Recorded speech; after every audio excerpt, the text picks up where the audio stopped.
திரியேக தேவனுடைய நாமத்திலே உங்களை நான் வாழ்த்தி வரவேற்கிறேன். உங்களோடு கூட சேர்ந்து அவரை துதிக்கவும், தியானிக்கவும், ஆராதிக்கவும் என்னையும் அழைத்து வந்த எம்பெருமான் இயேசுவுக்கு ஸ்தோத்திரம். ஏசாயா தீர்க்க தரிசன புஸ்தகம் 30ஆம் அதிகாரம் 19ஆம் வசனம். ஏசாயா 30:19.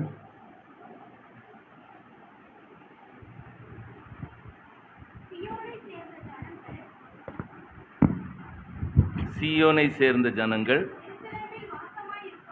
எருசலேமில் வாசமாயிருப்பார்கள். இனி நீ அழுது கொண்டிராய், உன் கூப்பிடுதலின் சத்தத்துக்கு அவர் உருக்கமாய் இறங்கி அதை கேட்ட உடனே உனக்கு மறு உத்தரவு அருளுவார். வாசிச்சது கேட்ட பிறகும் ஆமீன் சொல்லாமல் இருக்கிறீங்களே. ஆமீன் சொன்னால் அப்படியே ஆகும். ஆமீன். இனி நீ அழுது கொண்டிராய், உன் கூப்பிடுதலின் சத்தத்துக்கு அவர் உருக்கமாயிறங்கி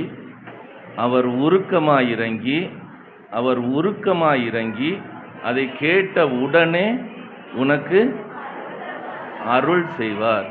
பதில் தருவார் இல்லை, அருள் செய்வார். அப்போது அருள்வார் அப்படின்னா என்ன அர்த்தம்? இரக்கமாக, பிச்சையாக, ஈவாக நமக்கு சில காரியங்களை செய்வார்னு சொல்லிடு. தலைகளை தாழ்த்தி கண்களை மூடி, அழுகையே வராதுன்னு சொல்லலை, அழுதுகிட்டே இருக்க மாட்டேன்னு சொல்கிறேன். பூமியில் உபத்திரவம் உண்டுன்னு இயேசு சொல்லியிருக்கிறார். ஆனால் திடன் கொள்ளுங்கள், நான் உலகத்தை ஜெயித்தேன்னு சொன்னார். வாழ்க்கையில் அழுகைகள், உபத்திரவங்கள் வரதான் செய்யும். ஆனால் இந்த வசனம் உன் வாழ்க்கையில் வருகிற அழுகைகள், பிரச்சனைகள், போராட்டங்களை தாண்டி போகும்படி அவர் உதவி செய்வார். அந்த வாக்கு தத்தத்தை நம்புங்க. ஒரு மனுஷன் பேசுனா அது வெறும் வாக்கு, நம்முடைய ஆண்டவர் பேசுனா அது வாக்கு தத்தம். இப்போ நீங்கள் சொல்ல வேண்டியது, இந்த மனுஷன் பேச வேண்டாம், உங்கள் மெல்லிய சத்தம் கேட்கணும். கண்களை மூடி கேளுங்கன்னு சொன்னேன். கண்களை மூடி கேளுங்க. காதேஸ் வனாந்திரத்தை அதிர செய்கிற சத்தம் எங்களுக்கு வேண்டாம். வலியோடு வேதனையோடு இருக்கிற எங்களுக்கு பெண்மான்களை ஈனும்படி செய்கிற அந்த மெல்லிய சத்தம் போதும். இன்னும் நிறைய பேருக்கு ஜபிக்கணும்னா கஷ்டமாக இருக்குதுன்னு நான் நினைக்கிறேன். ரொம்ப சங்கடப்படுத்துறீங்க. கண்களை மூடுங்க. மனுஷனை பார்க்குறதா இருந்தால் மூஞ்ச பாருங்க. அவரை பார்க்குறதா இருந்தால் இது அவருடைய பாதஸ்தானம், இது அவருடைய பாத பீடம். ஒரு அரை இன்ச்சாவது தலையை தாழ்த்தி அந்த நல்ல பார்ட்னரை தெரிந்து கொள்ளுங்க. மரியாள் தன்னை விட்டு எடுபடாத அந்த நல்ல பார்ட்னரை, அந்த நல்ல பங்கை தெரிந்து கொண்டான்னு சொன்ன அந்த வசனத்தின்படி அவருடைய பாதத்தை பாருங்க. இந்த பாதத்தை பிடித்து கொண்டா போதும். அந்த பார்ட்னர் கிறிஸ்துவுக்குள் ஆண் என்றும் இல்லை, பெண் என்றும் இல்லை. இங்கே இருக்கிற அத்தனை பேருமே சீயோன் குமாரத்திகள், மணவாட்டிகள். நீங்கள் அவரை பாதத்தை பார்த்து கேளுங்க. எங்கள் வாழ்க்கையில் இருக்கிற அழுகையை ஆனந்த களிப்பாய் மாற்ற உம்மால் முடியும். நீங்கள் பேசுங்க. மனுஷனுடைய ஆலோசனை எங்களுக்கு வேண்டாம். நாசியில் சுவாசம் இருக்கிற மனுஷனை நம்பாதுன்னு சொன்னீங்க. உங்கள் வார்த்தையை எங்களுக்கு சொல்லித்தாங்க. நீர் பேசும், நாங்கள் கேட்கிறோன்னு சொன்னால் நீ விரும்புகிறபடியே உனக்கு ஆகக்கூடாதுன்னு சொல்லுகிற கர்த்தர் பேசுவார். பலிபீடத்தில் என்னை பரனே படைக்கிறேனே இந்த வேளை, அடியேனை திருசித்தம் போல ஆண்டு நடத்திடுமே. அடியேனை திருசித்தம் போல ஆண்டு நடத்திடுமே. கல்வாரியின் அன்பினையே கண்டு விரைந்தோடி வந்தேன். கல்வாரியின் அன்பினையே கண்டு விரைந்தோடி வந்தேன். கழுவும் இரத்தத்தாலே கரை நீங்க இருதயத்தை, கழுவும் திரு ரத்தத்தாலே கரை நீங்க இருதயத்தை. ஸ்தலத்திலே செய்யப்படும் ஜெபத்திற்கு என் கண்கள் திறந்தவைகளும் என் செவிகள் கவனிக்கிறவர்களுமாயிருக்கும் என்று சொல்லி இந்த ஸ்தலத்தை உம்முடைய பரிசுத்த ஆலயமாய் அங்கீகரித்து பரிசுத்தப்படுத்தி இதில் வாசம் செய்யும்படி இறங்கி வந்திருக்கிற எங்கள் அன்பின் தகப்பனே, எங்கள் கண்மலையும் எங்கள் மீட்பருமாய் இருக்கிற கர்த்தாவே, அடியனுடைய வாயின் வார்த்தைகளும் வந்திருக்கிற உம்முடைய பிள்ளைகள் எங்கள் ஒவ்வொருவருடைய இருதயத்தின் தியானமும் உம்முடைய சமூகத்திலே உமக்கு பிரீதியாய் இருப்பதாக. எங்களுக்காகவும் பிறந்து எங்களுக்காகவும் மரித்து எங்களுக்காகவும் உயிர்த்தெழுந்து இன்று வந்திருக்கிற ஒவ்வொருவருடைய வாழ்க்கையிலும் காணப்படுகிற அழுகையை ஆனந்த களிப்பாய் மாற்றும்படி உம்மிடத்தில் வேண்டிக் கொண்டிருக்கிற உம்முடைய குமாரனும் எங்கள் ஆண்டவரும் எங்கள் அருமை இரட்சகருமாய் இந்த திருச்சபையை தம்முடைய சுய இரத்தத்தால் சம்பாதித்த எங்கள் மணவாளனும் மீட்பருமாய் இருக்கிற அருமைநாதர் இயேசு கிறிஸ்துவின் நாமத்தில் ஜெபிக்கிறோம் பிதாவே, ஆமென். இந்த பக்கம் ரொம்ப சத்தமா இருக்கு, இந்த பக்கம் கவனமா இருங்க. சின்ன பிள்ளைங்களுக்கு வசனத்தினுடைய அர்த்தம் தெரியுதான்னு தெரியல, ஆனால் கண்டிப்பாக ஞானஸ்நானம் பெற்றவர்களுக்கு ஆவியானவர் ஒத்தாசையோடு சொல்லிகிட்டு இருப்பார் நான் விசுவாசிக்கிறேன். யாருக்காவது கொஞ்சம் பேருக்காவது இந்த வார்த்தையுடைய வல்லமை புரிஞ்சிருக்கும்னு நான் நினைக்கிறேன். அவங்களுக்காக மீதம் இருக்கிற நேரத்தை கர்த்தர் ஆசீர்வதித்து தருவார்ன்றதை நான் விசுவாசிக்கிறேன். அல்லேலூயா. இந்த வசனத்தை கேட்ட உடனே நீங்கள் ஆமேன்னு சொல்லலை, ஆனால் நான் உங்ககிட்ட சொன்னேன் நீங்கள் ஆமேன்னு சொல்லணும்னு சொன்னேன். ஏன்னா ஆமேன்னா அப்படியே ஆகும். ரெண்டாவது, ஜெபிக்கும் போதும் நிறைய பேர் ஆமேன்னு சொல்லாமல் இருந்தீங்க. ஆனால் என் நாமத்தினால எதை கேட்டாலும் அதை செய்வேன்னு சொன்னார். ஆனால் சொன்னவர் அவர் சொல்லி தந்த பரமண்டல ஜெபத்தில் இயேசுன்ற பெயரே வந்திருக்காது. ஆனால் அவர் தான் சொல்கிறார் என் நாமத்தினால கேட்டால் தான் தருவேன். ஆனால் வெளிப்படுத்தின விசேஷம் 3ஆம் அதிகாரம் 14ஆம் வசனத்தினுடைய கடைசி பகுதியில் சொல்லியிருப்பார், ஆமேன் என்கிற நாமம் உள்ளவர் சொல்லுகிறதாவது அப்படின்னு சொல்லியிருப்பார். இப்போ இயேசுன்னா ஆமேன், இயேசுவால் முடியும், இயேசு தான் செய்யணும்னா ஆமேன் சொல்லணும். இப்போ நான் இன்றைக்கு ஜெபத்தை குறித்தும் ஜெபத்தை எப்படி செய்யணும் அல்லது எங்கேருந்து செய்யணும் எல்லாத்தையும் சொல்ல முடியுமா தெரியாது, ஆனால் கொஞ்சம் காரியங்களை சொல்ல முடியும்.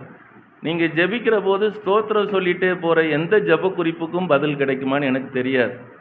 ஆனால் ஒரு நிமிஷமாவது உங்கள் வலியை வேதனையை கர்த்தர் மேல் வச்சு இயேசுவின் நாமன்ற அந்த ஆமேன்னு சொன்னீங்கன்னா அப்படியே ஆகும். ஆமேன்றதுக்கு அர்த்தம் வெளிப்படுத்தின விசேஷம் 1:7 சொல்லி கொடுத்துருப்பாங்க.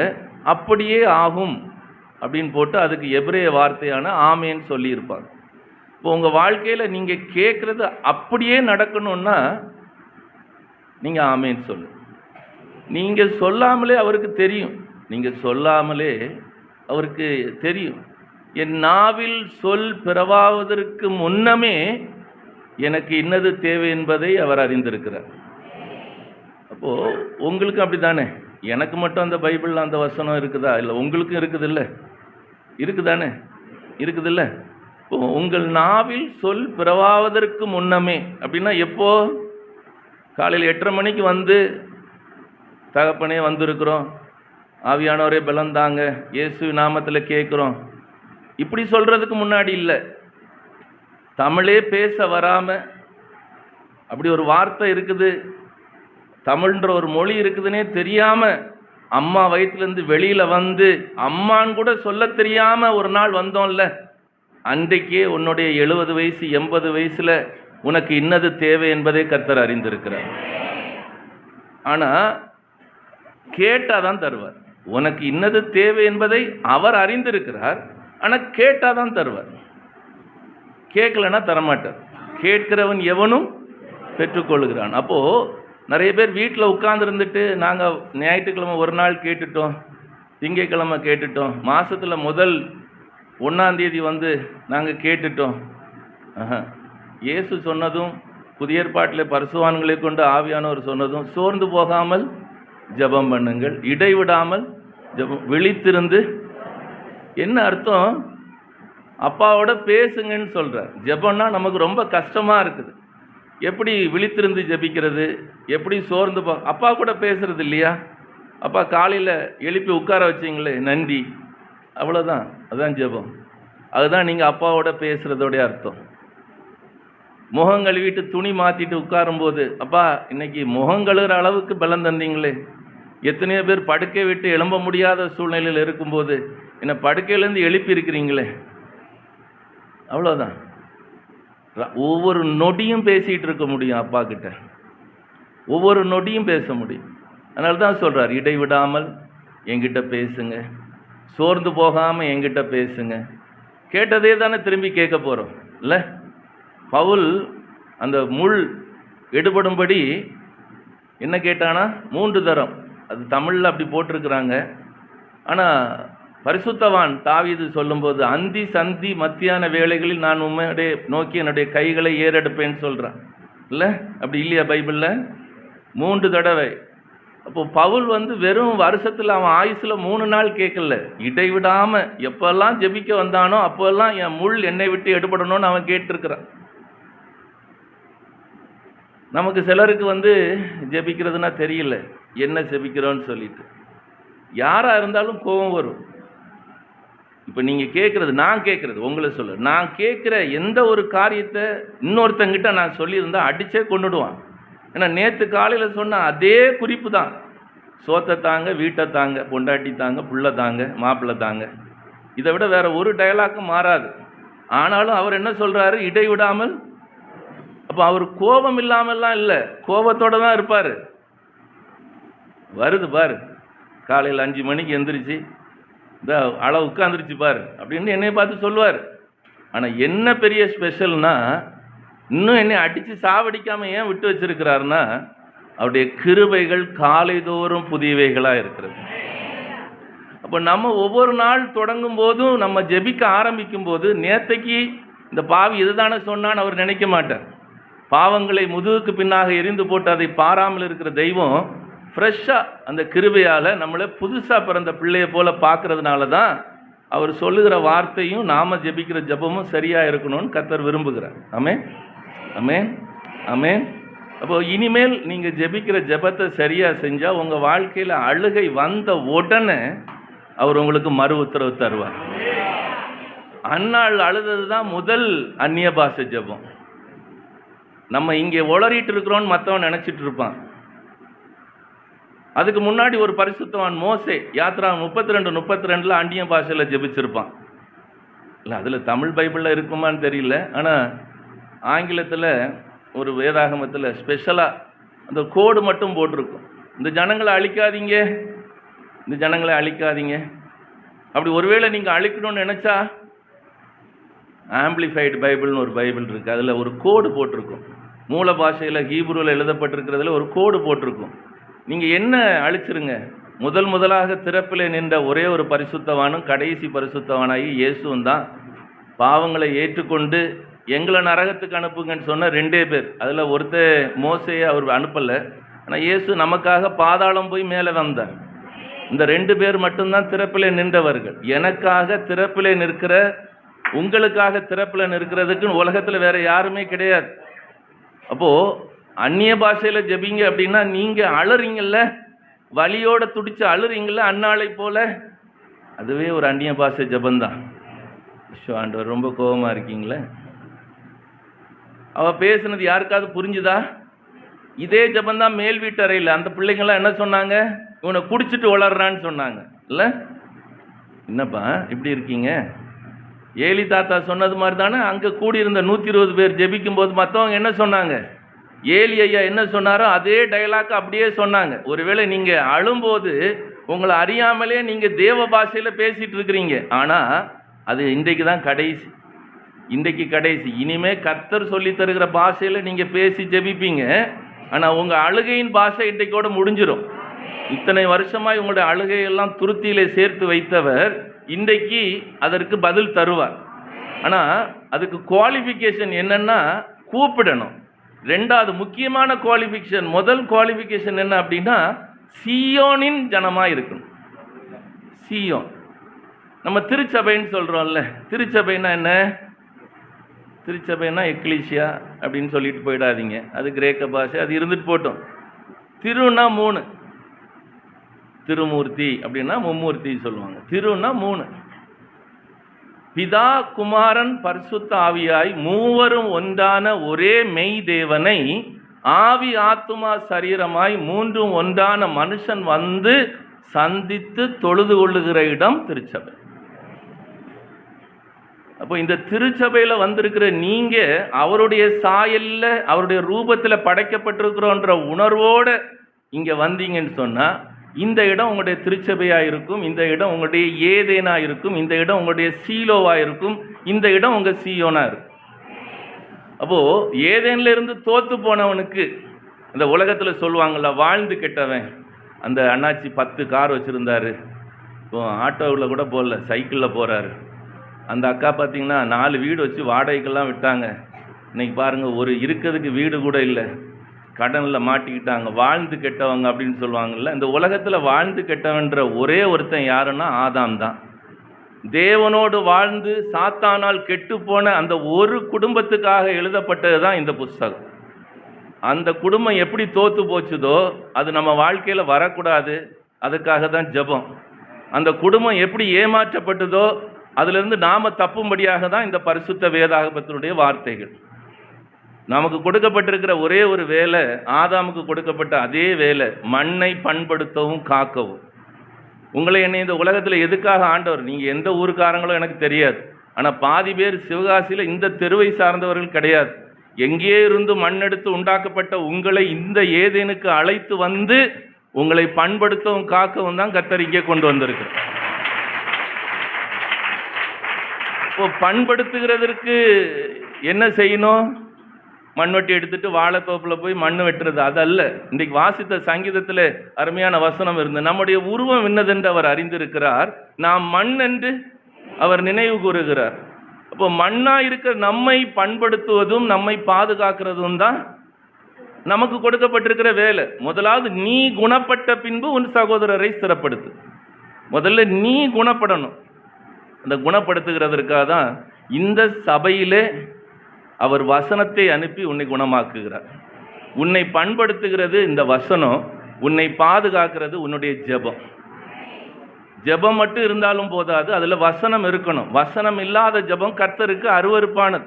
வேதத்தை கேளாதபடி தன் செவியை விலக்கிறவனுடைய ஜெபம் கர்த்தருக்கு அருவருப்பானது. அதில் கர்த்தருக்குன்னு போட்டிருக்காது. மனுஷங்களுக்கு நல்லா இருக்கும். அக்கா 2 மணி நேரம் முழங்கால நின்று ஜெபிப்பாங்க, ஐயா 4 மணி நேரம் முழங்கால நின்று ஜெபிப்பார். ஆனால் அதில் வசனம் இல்லைன்னா வேண்டிக் கொள்கிறதற்கும் அவருடைய வசனத்தை தியானிக்கிறதற்கும் அதிகமாய் அவர் உங்களுக்காக கிரியை செய்வார். அப்போ நீங்கள் ஜெபிக்கும்போது ஆலோசனையை இந்த சபையிலிருந்து கேட்டு, ஆவியானவர் இந்த சபை மூலமாய் சொல்லுகிற சத்தியத்தை கேட்டு நீங்கள் இருந்தால் உங்களுக்கு பரிபூரணம் கிடைக்கும். உள்ளவன் எவனோ, மத்தேயு 13:12 அதை தான் சொல்கிறார். காது, நல்ல காது உள்ளவன் எவனோ, ஓமையை சொல்லிக்கிட்டே வந்துட்டு இருக்கும்போது சொல்கிறார், நல்ல காது இருந்து நான் சொல்கிறத கேளுடா அப்படின்னு சொல்கிறார். இப்போ இயேசு எப்படி பேசுகிறாரு? நான் போய் உங்களுக்கு அவர் உங்களை சகல சத்தியத்திற்குள்ளும் நடத்துவார். அந்த ஆவியானவர் சபைகளுக்கு சொல்லுகிறதை நீ காது உள்ளவனா இங்கிருந்து கேட்கணும், இந்த இடத்துல இருந்து கேட்கணும். வெளியில் டிவியில் யூடியூப்பில் கோபுரங்களில் அங்கே இல்லை, இங்கே இருந்து நீ கேட்டீன்னா அந்த நல்ல காது உள்ளவனுக்கு பரிபூரணம். என்ன பரிபூரணம்? ஆதாம் எல்லாம் அனுபவிச்சான், அவனால் அனுபவிக்க முடியாத ஒன்னே ஒன்று, தோட்டத்தின் நடுவே இருந்த ஜீவ விருட்சத்தின் கனி. நீ இங்கே உண்மையாக இருந்தா, வெளிப்படுத்தின விசேஷம் 2ஆம் அதிகாரத்தில் கர்த்தர் சொன்னபடி இந்த ஏதேனில், இந்த சீயோனில் நீ சாத்தானுடைய சத்தத்துக்கு ஜெயிக்கிறதா இருந்தா நீ தான் ஜெயங்கொள்கிறவன். உனக்கு நான் ஜீவ விருட்சத்தின் கனியை தருவேன்னு சொல்கிறேன். பரதீசுன்னா பார்க்கு, பூங்கா. பேரடைஸ்னா பார்க்குன்னு அர்த்தம். பரதீசில் இருப்பாய்னா என்ன அர்த்தம்? ஏதேனில் இருப்பாய்னு அர்த்தம். அவர் இந்த உலகத்தில் எல்லாத்தையும் உண்டாக்கி முடிச்சுட்டு தான் நமக்காக ஏதேனே உண்டாக்கினார். முதல்ல அது தெரியணும் நமக்கு. உலகத்தெல்லாம் 6 நாளில் முடிச்சுட்டு நம்மளை கொண்டு வர்றாரு. 6ஆவது நாள் எங்கே கொண்டு வர்றாரு? மனுஷனை உண்டாக்கின பிறகு. 2ஆம் அதிகாரம் ஆதியாகமத்தில் போய் படித்து பாருங்கள், 7வது 8வது வசனங்களில் மனுஷனை உண்டாக்கி நாசியில் சுவாசத்தை கொடுத்து முடித்த பிறகு தாம் உண்டாக்கின ஏதேனுக்கு அழைத்து கொண்டு வந்தார்னு வசனம் இருக்கு. உங்களுக்காகவும் எனக்காகவும் அவர் அலங்கரிக்கப்பட்டதான இந்த சபையை தான் இப்போ நம்ம சீயோன்னு சொல்கிறோம். ஏதேனா இருந்துச்சு, கெட்டு போயிடுச்சு, துரத்தப்பட்டோம். அங்கிருந்து மறுபடியும் யோசுவா 18ஆம் அதிகாரத்தில் சீலோவில் வந்தோம். சீலோலையும் நம்ம துரத்தப்பட்டோம். அங்கேயும் கோபுரம் இடிஞ்சு விழுந்து 18 பேர் செத்துருக்கிறான். 2வது கோபுரம் எங்கே நடந்தது? 2வது ஆராதனை எங்கே நடந்தது? சீலோவில். யோசுவா 18ஆம் அதிகாரம். எல்லோரும் கோபமாக இருக்கீங்க போல இருக்கு. அண்ணாச்சிங்க பக்கம் ஒரு அசைவே இல்லை, ரொம்ப கோபமாக இருக்கிறாங்க. இந்த பக்கமும் 1-2 பேர் தான் இருக்கிறாங்க. பாக்கி எல்லாரும் பயங்கர பிஸியாக இருக்கிறாங்க. என்னன்னு தெரில, நான் பேசுகிறது புரியலன்னு தான் நினைக்கிறேன். அவ்வளோதான், எனக்கு தோணுது, அவ்வளோதான். சரி, என்ன செய்ய, 11 மணி வரைக்கும் பேசணும்ல, இல்லை? பேசலாமா? இப்போ என்ன சொல்லிட்டு இருந்தேன்? எனக்கு கோபம் வந்துருச்சுன்னா மறந்துடும். ஏதேன்லேருந்து துரத்தப்பட்டோமா? 2வது நம்ம எங்கே வந்தோம்? எல்லா இடத்துலையுமே முக்கியமான விஷயம் என்னென்னா வசனம் இருக்கணும். வசனத்துக்காக தான் சபை, வசனத்துக்காக தான் ஏதேனில் கொடுக்கப்பட்ட வசனம் 2. அந்த 2 மட்டும் அவன் அந்த பாவி இருதயத்தில் எழுதியிருந்தானா, இருதய பலகையில் எழுதி வச்சிருந்தான்னா 10 கட்டளைகளை கற்பலகையில் தேவன் நமக்கு கொடுத்துருக்க வேண்டிய அவசியமே இல்லை. அங்கே 2 கட்டளை என்ன கொடுத்தாரு? எல்லாவற்றையும் புசிக்கலாம், இதை மட்டும் புசிக்கக்கூடாது. 2 கட்டளை. அந்த 2 கட்டளையை மீறினால தான் 10 கட்டளையை எழுதி கொடுத்தார் கற்பலகையில். அதனால தான் புதிய ஏற்பாட்டில் சொல்லும்போது நீங்கள் இருதய பலகையில் எழுதி கொள்ளுங்கள்னு சொல்லப்பட்டிருக்கு. அல்லேலூயா, அல்லேலூயா. அங்கேயும் வசனம் தான். வசனத்துக்காக தான் ஏதேன், வார்த்தைக்காக தான் ஏசேன், வார்த்தையான இயேசுவுக்காக தான் ஏதேன். அதே வார்த்தைக்காக தான் ஆசரிப்பு கூடாரம். ஆசரிப்பு கூடாரம் யாத்திராகமம் எப்போ தொடங்குறாங்க? கெட்ட தொடங்குறது எப்போ? 25லேருந்து 31 இல்லை? சொல்லுங்கள், நீங்கள் சொல்லுங்கள். சொல்ல மாட்டேங்கிறீங்களே. 15லேருந்து 21 ஏதாவது சொல்லுங்கள், ஆமாவா? ஆனால் 24ஆம் அதிகாரத்தில் நீங்கள் பார்த்தீங்கன்னா உடன்படிக்கை பெட்டியை வைக்கிறதுக்கு தான் முதல்ல ஆண்டவர் சொல்லுவார். உடன்படிக்கை பெட்டியில் வார்த்தை இருக்குது. கற்பலகை வச்சுருந்தாங்களா இல்லையா? அப்போ 25ஆம் அதிகாரத்துலேருந்து 31ஆம் அதிகாரம் வரைக்கும் இந்த ஏதேன் என்கிற அந்த ஆசரிப்பு கூடாரத்தை நம்ம கொண்டு உருவாக்க சொல்கிறார். ஏன்னா முதல் தடவை அவர் உண்டாக்கிட்டு தோத்து போனாரு. இப்போ நீ செய். எதுக்கு? இவர்கள் எனக்கு ஒரு வாசஸ்தலத்தை உண்டு பண்ணுவார்களாக, நான் இவர்கள் நடுவே உலாவி, மிஸ்கான், நான் இவர்கள் நடுவே உலாவி இவர்கள் தேவனாக இருப்பேன். நீங்கள் இங்கே கட்டி இருக்கிற சபை தான் தேவனுடைய ஆசரிப்பு கூடாரம். இந்த ஆசரிப்பு கூடாரத்தை நீங்கள் செய்யலை, அவர் செய்ய சொன்னார். ஆமாம், ஆனால் இங்கே இருந்தும் நம்ம தோற்று போயிடுறோம். இங்கே இருந்தும் எங்கே? சீலோவில் கொண்டு போய் யோசுவா 18ஆம் அதிகாரத்தில் ஆசரிப்பு கூடாரம் சபை ஸ்தாபிக்கப்பட்டுச்சு. ஆனால் அங்கேருந்து ஏன் லூக்கா 13ஆம் அதிகாரம் 4ஆம் வசனத்தில் படிக்கும்போது சொல்லப்பட்டிருக்கும், 5ஆம் வசனத்தில் கோபுரம் இடிந்து விழுந்து 18 பேர் செத்துருக்கிறான். அந்த சீலோவில் இருந்தவங்களை விட சீயோனில் இருக்கிற நீ எல்லாம் பெரிய ஆள் இல்லைன்னு இயேசுவே சொல்வார். அங்கே என்ன பிரச்சனைனா சொரூபம் இருந்துச்சு. மீகா உண்டு பண்ணி வைத்த சொரூபம் இருந்துச்சு. இன்றைக்கு நம்ம சபையில் தான் உட்கார்ந்துட்டு இருக்கிறோம். ஆனால் ஆண்டவர் இங்கே இருக்கிறான்னு தெரிஞ்சிருந்தும் அநேகர் இந்த இடத்துக்கு கொடுக்குற மரியாதையை, இந்த கனத்துக்குரியவருக்கு கொடுக்குற மரியாதையை கொடுக்காம உலகத்துக்கு பின்னாடி போயிட்டு இருக்கிறதுனால தான் கர்த்தர் இந்த இடத்துல நிறைய பேருக்கு அடி கொடுத்துட்டே இருப்பார். 3வதாக 2 சாமுவேல் 5ஆம் அதிகாரத்தில் தாவீது ராஜா சீயோன் கோட்டையை பிடித்தான். அது மகாராஜாவினுடைய நகரம் ஆயிற்று. அந்த சீயோன் மட்டும் பிடிக்கப்படாமல் அந்த எருசலேம் என்கிற மோரியா மலை மட்டும் இருந்திருந்தா புறஜாதியினர் நீயும் நானும் இன்றைக்கு இந்த ஆலயத்துக்குள்ளால வந்திருக்கவே முடியாது. உனக்கும் எனக்குமாய், அந்த புறஜாதியான உனக்கும் எனக்குமாய் தேவன் தாவீது ராஜாவை கொண்டு கட்டி எடுத்த இடம்தான் சீயோன். அந்த சீயோனில் இருந்த கூடாரத்தை தான் மறுபடியும் நான் திரும்ப சீர்படுத்துவேன்னு சொல்லி ஆமோஸ் 9ஆம் அதிகாரத்தில் என் தேவன் சொல்வார். புறஜாதியார் உன்னையும் என்னையும் சேர்க்கிறதற்காய், அவருடைய மந்தையில் அவருடைய யூதர்களாய் சேர்க்கிறதற்காக தான் கர்த்தர் இன்றைக்கு உன்னையும் என்னையும் இந்த சபையில் கொண்டு வந்து வைத்திருக்கிறார். இத்தனை நாள் நீ எப்படி இருந்தியோ தெரியாது. ஆனால் இந்த இடத்துல வந்து நீ கூப்பிடுகிற ஒவ்வொரு சத்தத்துக்கும் உருக்கமாக இறங்கி நீ அறியாததும் உனக்கு எட்டாததுமான பெரிய காரியங்களை அறிவிக்கிறவர் இந்த இடத்துல இருக்கிறார்.